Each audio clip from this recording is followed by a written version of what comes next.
Welcome to Art Ed Radio, the podcast for art teachers. This show is produced by the Art of Education, and I'm your host, Andrew McCormick.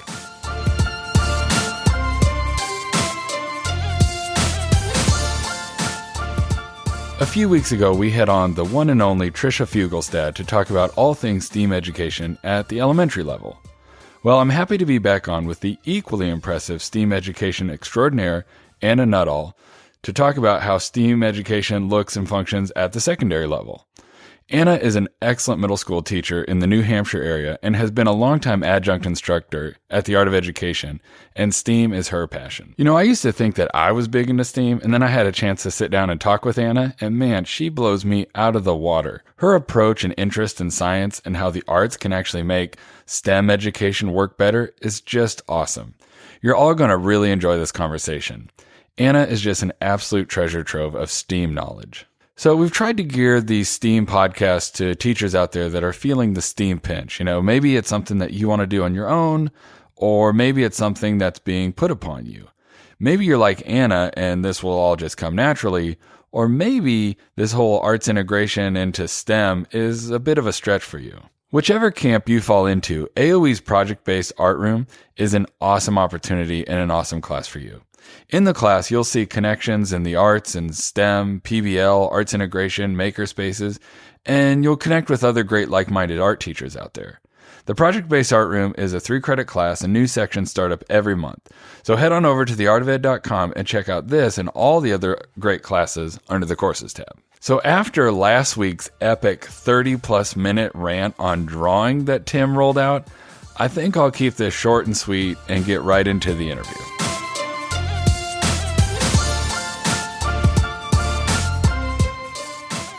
Hey, Anna, thanks for coming in today to talk. Thanks. I'm really excited to be here. So, hey, I got to tell you, I kind of stumbled across your video, or a video of yours, in the project-based classroom that I was teaching for AOE, and I've kind of become a big fan of your approach to STEAM education, and it was nice for me to find another sort of secondary STEAM person out there. So, you know, in some ways, I'm going to ask some of the same questions that I asked a few weeks ago to Tricia Fuglestad in our elementary STEAM podcast. One of the things that I'm really interested in, I'm sure some of the Art Ed Radio listeners out there are also interested in, is kind of your evolution from an art teacher to then a STEAM art teacher, or an art teacher that happens to infuse STEAM. I mean, have you always been kind of a big science, tech, engineering, math, and science person? Was it an easy adoption, or has this been kind of a long process for you? That's a good question. From the beginning, kind of my first year teaching, I started at the elementary level and was there for 8 years. And now I think this is my 10th year at the middle school. And I teach high school in the summers. And something that I was passionate about right out of the gate is integrated arts. And so integrating any subject into the arts and partnering with classroom teachers and partnering with subject-specific teachers. So that kind of connection of the art, you know, art is a way of teaching everything in the whole wide world, was something that I kind of already had wired in. And that's one of the reasons I get so excited about, you know, teaching and teaching projects. So the kind of evolution into the science and technology, engineering and math areas was also just part of that. Science was kind of still my big passion as far as doing science, a lot of science and art. But technology is definitely, as it's become more available, you know, to me, and grant writing and all of that as well, has certainly factored in, and math and engineering as well. So it kind of was just started as integrating arts in general, and kind of doing a lot of integrated projects, and then just evolving into a lot of STEAM now that it has a name, you know? Right. Right. So do you think, I mean, one of the things I sometimes think about, if people assume that as a STEAM art educator or STEAM educator, that you do wall-to-wall STEAM, or are you kind of sprinkling some projects sporadically through then what we might consider a more traditional art curriculum? It varies. So right now I do a few units per year with each grade level that are pretty strong STEAM units. And then in the summer, I do a partnership project or program funded through the National Science Foundation with Dartmouth College and an art center near there, where we bring kids into the microscopy labs at at Dartmouth, the research bio labs and get them on the $500,000 microscopes and all that exciting stuff. But it's not, I'm not a full, my program at my full-time school is not a full STEAM program. I still definitely, another passion of mine is doing community-based projects and getting kids out into the community and the community into the classroom. And so that's kind of my other love. So it's kind of a mix. I am trying to move more, building in more units of STEAM. And I'd like to eventually kind of roll that over into an extracurricular, pretty full-fledged year-long extracurricular club. So it would be, we have an art club and we've certainly done some STEAM projects, but I'd like to get really a kind of a full steam ahead sort of after-school program going as well. I think it's impossible to have a STEAM conversation with other STEAM educators and someone not bring up the full steam ahead pun. It's just like a given. It's so hard not to do that. So, hey, I wanted to ask you about kind of the different age groups you teach. So it sounds like you've got high school kids kind of in the summer as kind of an enrichment thing. And middle school, junior high is such a like hodgepodge of grades depending on the state and the district. So when you say that you're kind of a middle school teacher, what age groups are we talking here? We have 6th, 7th, and 8th grade here. Okay. Yeah. So one of the things I'm kind of curious about, you do some STEAM projects at the 6, 7, 8 level. You do some STEAM projects with your high school kids where you kind of work with the college. What do you think of sort of the big differences between those two age groups, but then even also secondary kids to elementary kids if we're talking STEAM throughout the whole K-12 curriculum? I honestly don't see a big difference. I really don't. I always see art as a way of teaching. And, it's certainly a subject in itself of study. But it's a way of teaching anything. And I think that goes K to 12. You can get kids with magnifying glasses out in the middle of a muddy marsh, looking at amazing things, taking field notes, doing scientific investigations, hypothesizing, all of those processes that scientists do, engineers do. You can use the technology. You can bring your field microscopes out there. You can bring things back into the classroom and do some digital photos. You can do that with elementary school as well. Right. And that was something that we used to do when I was at the elementary level, was a lot of partnerships especially with the science programs, as well as with math. That was another big one at the elementary level that was a good partnership, and it enriches their curriculum as well. I would just ask, hey, what units do you guys find that you're struggling with, the most, and how can I help kind of roll that into something that I'm doing? Because it's easy for me to roll something into my curriculum that hits what they're struggling with, or vice versa, really. So it's kind of a win-win. But I think it expands the gamut. I think it's K through 12, and you can do it. It can be simple or complex. It could be short or long, and obviously age appropriate. But I think you can do it at any level. Right. And like the projects might, you might have kind of a similar idea like crystal structures, right?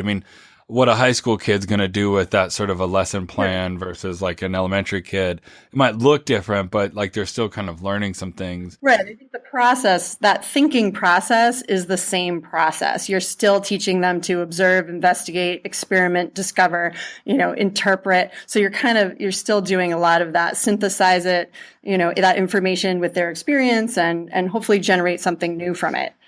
So I think that just that process is very similar K to 12, but obviously, your learning targets and objectives are going to be different. Mm-hmm.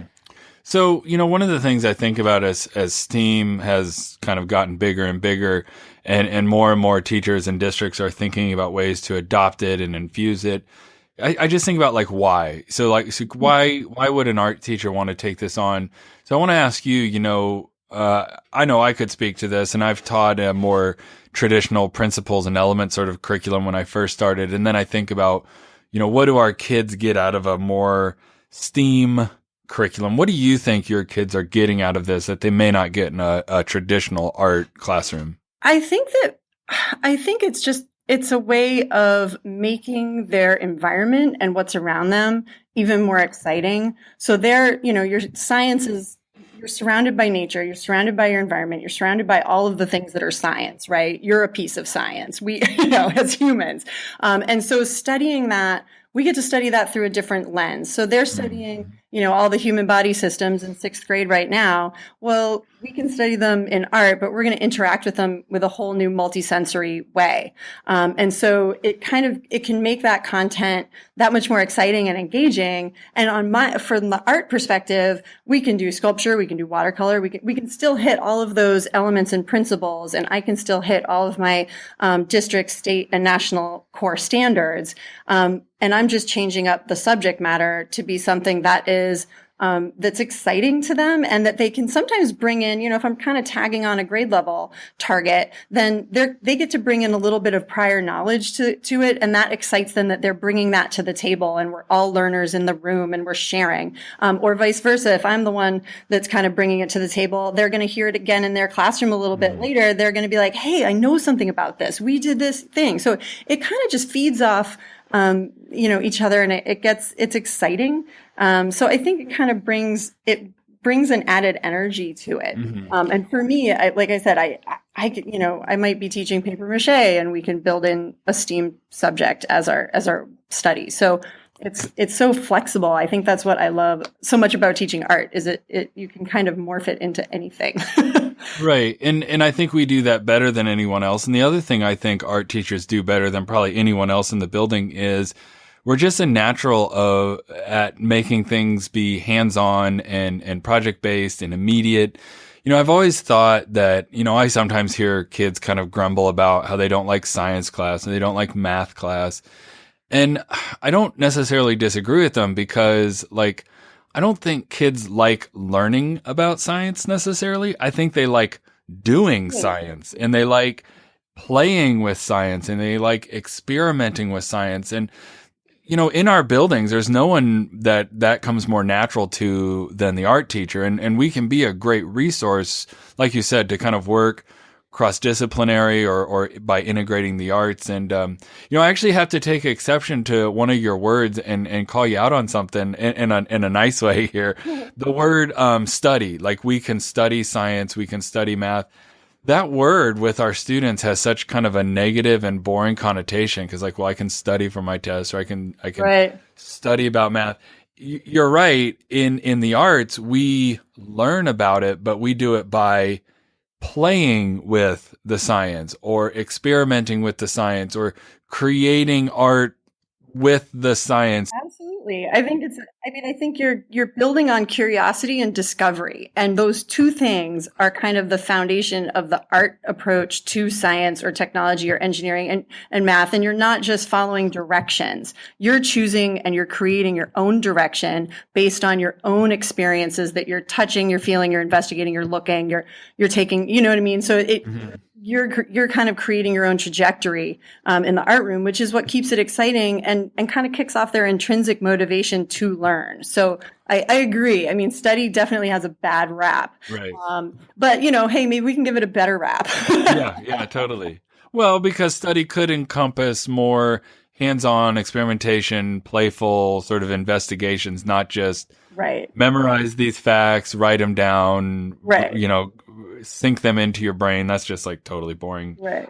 One of the things I love about STEAM people is I definitely get from you the tenet that is most attractive to you in STEM is science.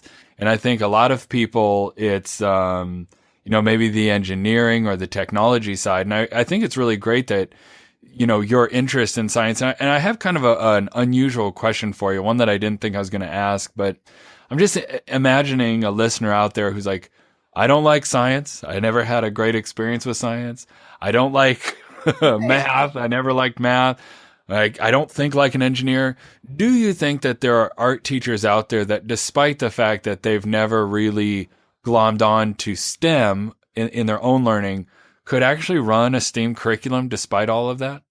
I think absolutely. I mean, I think I guess I would start with, I think that there's a lot of folks that kind of think that they're not science, technology, math people, as a big catch term, when in fact they actually are. So science, I mean, one of my passions is digging into plant biology, right? So we're digging into plant cells and looking at all the different parts of plants, reproduction of plants, all these things. And we're looking at some crazy stuff under the microscope. And if you even like flowers, like as a teacher, as an art teacher, if you love painting flowers, you can just take it one step deeper and say, hey, okay, what is the material made out of for this flower? How does it generate? How does it grow? How does it reproduce? You can just dig deeper into something that you're already interested in. Or if you love radial symmetry, you're digging into math and you can just dig a little deeper. Start with an in that does attract you. And the technology part, the science and technology part, so much, they go hand in hand so easily. At least in my mind. And the technology doesn't have to be, you have a whole computer lab. And I think that's kind of a misconception as well. Technology can be quite simple and still be a foundation of technology. So I think there's entry points for just about anybody. And maybe sometimes I think STEM even gets, or, the STEM factor gets a bad rap because people assume it's math and computers, and it's very kind of a limited view of what that means. And really it's so broad. Right. Well, and that could be that sort of cyclical sort of collaboration. We can teach STEM teachers who are kind of in a rut with how to make things more hands-on. But at the same time, if there are art teachers out there who I've been tasked with getting more STEAM into what I do, go ask your science teachers, especially if they're, good ones, your math teachers, and say, okay, I'm into this, like you said, whatever you're into. Yeah. Yep. How do you see me, making that more sciencey or more mathy, and also, I'll handle the art side. So I think there's some ways to do it. But hey, I want to switch gears just a little bit and kind of ask you, because you and I can both get each other pumped up for STEAM, and it's an easy sell for us. But I think about the teachers out there who maybe aren't as on board, and I'm sure one of the things that they can think about is, well, what are the trade-offs, right? If we talk about there's a traditional classroom and there's a STEAM classroom, in your experience, have you found there to be some big trade-offs? Were there some things you had to let go? Were there some obstacles like time, money, and storage, or has it been smooth sailing the whole way? I think that's a good question. I think that it's like any other project planning that you're doing, whether you're going to focus on Picasso and Cubism and dissect that, you can focus on any of the STEM, related topic and dissect it in a very similar way. So I don't see, it's a programming thing. That I think ultimately you have the flexibility. It's not something that I've had to add on. The original, the original development of the lessons, sure, that takes some extra time to just dream up a new lesson. But really beyond that, I'm not doing, I'm not adding it on to my existing curriculum. I'm working it into it. We're doing watercolors, we're learning value, we're doing observational drawing, and we're also doing STEAM. So it all kind of just can get integrated into one. So it's not a matter of adding time. Money doesn't need any extra money. If you have a giant technology dream, maybe that's going to add some, you might not have the resources or the technology to do something super crazy. But again, I really don't think money is a prohibitive factor for doing STEAM programming. You can use engineering. If you're working with kinetic sculptures, you can use all recyclable materials if you want. If you need to, you can source from your whole community and get donations of materials to build with. And in fact, the limitation of materials pushes your creativity. So if you're really looking for, innovative thinking and critical thinking and problem solving, which is one of those common denominators, I think, across STEAM subjects, that can happen with very, very limited resources. And in fact, I think it almost happens better with that. So, if you have to build something out of only triangles, you're going to push your creativity further than it could go if you had all the, materials at your disposal that you need. So I think, I think it's pretty doable. Storage, I always have a storage problem. Right. There's nothing new there. So yeah, and again, you can plan for that. You can plan to do small projects. You can plan to do big projects. I find that STEAM is just like any other type of project that you're planning in terms of its flexibility, and you're meeting the standards and you build it. Start with a seed of an idea that relates to a STEAM, related subject, and see how you can build it and move it into, an area that you're already doing as far as having, standards to meet. Yeah, I agree with that. I think, I sometimes think about obstacles as like, obstacles are just totally relevant. It's like, if you want something bad enough, you're going to blast over like the storage issues or one that I have had to battle with is I do think that my STEAM projects take a little longer. Yeah. So, I mean, it's just been the trade-off of like, well, if I'm going to do one or two big kind of STEAM multidisciplinary sort of projects, I may not get necessarily the quantity of like different projects out there, right. But that project can be so encompassing. It's kind of like 2 or 3 projects in one. So absolutely, yeah. So, hey, I want to just kind of wrap up with maybe kind of a 2-for-1 type of question, because I know, April, the struggle for teachers in April, it's real, man, because those students start feeling the, itchy for summer break. And I just, maybe from your experience, for anyone out there who wants to try a STEAM project and they haven't done one all year, do you have some go-to favorite lessons, some things that people could adopt right away and kind of launch a project that's really engrossing and really gets kids excited about this stuff?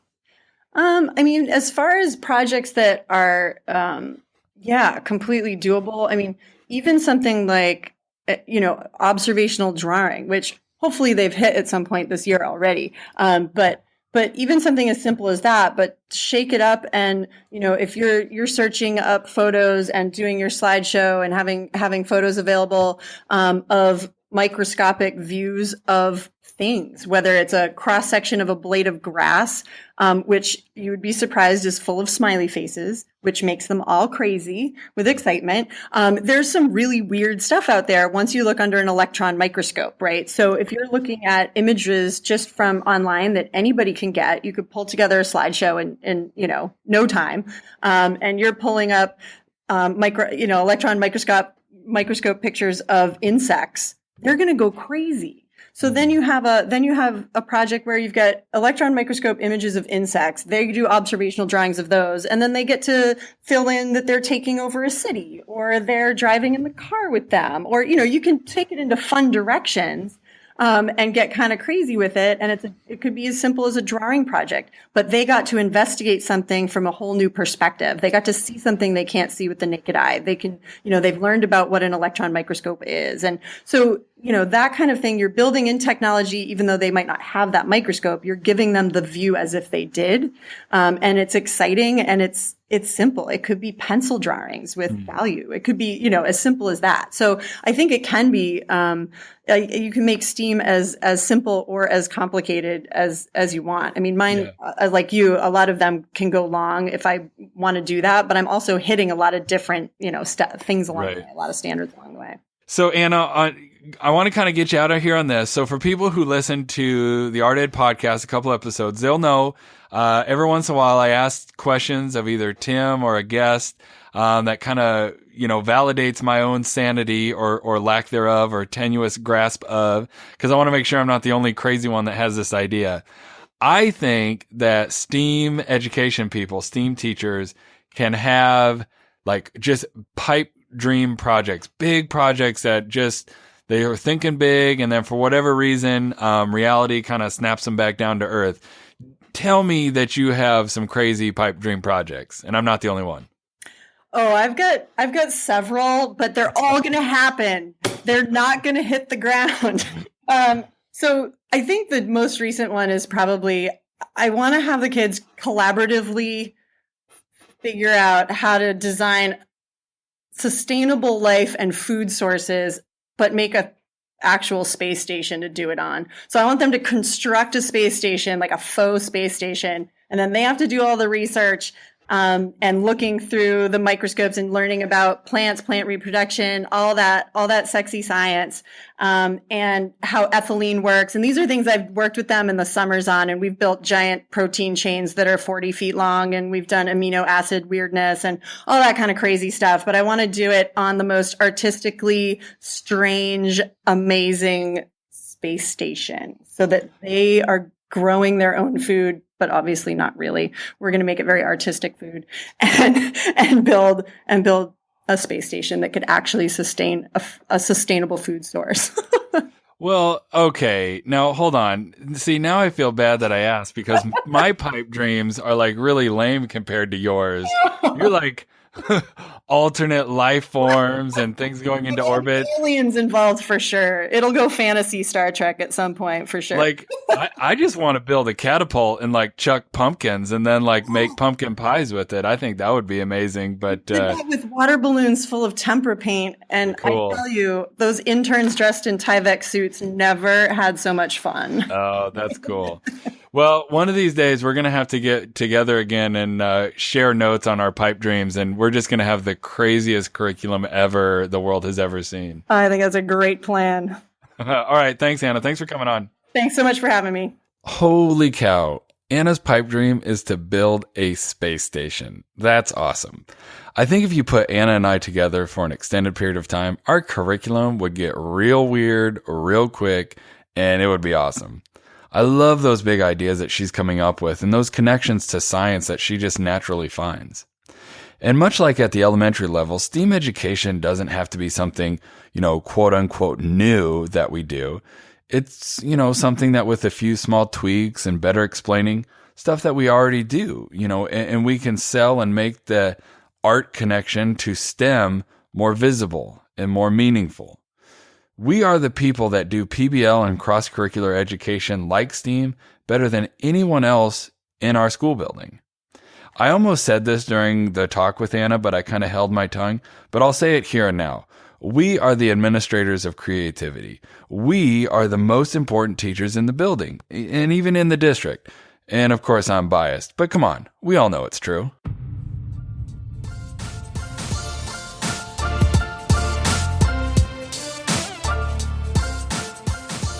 Art Ed Radio is developed, produced, and supported by the Art of Education with audio engineering by Michael Crocker. For fans of the podcast out there, you can do us a favor and give us a ranking or glowing review on iTunes, as this is totally what helps us find new listeners.